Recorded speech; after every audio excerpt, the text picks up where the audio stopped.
دوستان من، استخدام به روش‌های قدیمی دیگه کار خیلی سختی شده. اینکه بخوای یه آگهی بزنی توی سایت کاریابی و نیروی خوبی جذب بکنی کار خیلی خیلی سختی. ما باید از شبکه‌های اجتماعی استفاده بکنیم، از ارتباطاتمون استفاده بکنیم، تو رویدادهای شبکه سازی باشیم و خیلی کار دیگه در کنار آگهی که میزنیم بکنیم تا بتونیم یه نیروی خوب جذب کنیم.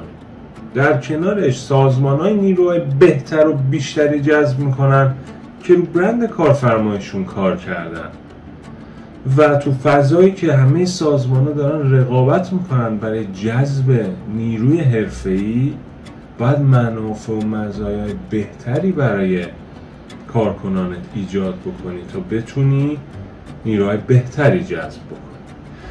یه نکته دیگه هم که خیلی مهمه، روش‌های مصاحبه هم عوض شده. نمیتونی انتظار داشته باشی توی گرما، تو سرما، فرض 3-4 ساعت زمان بذار و بیاد از تو نبشنوه. آدم ها دیگه صبور نیستن. فرآیند مصاحبت رو آسون کن، آنلاین برگزار کن، افرادی که میپسندی با هم تفاهم دارید و دعوت کن بیان مصاحبه حضوری. موفق و مؤید باشید.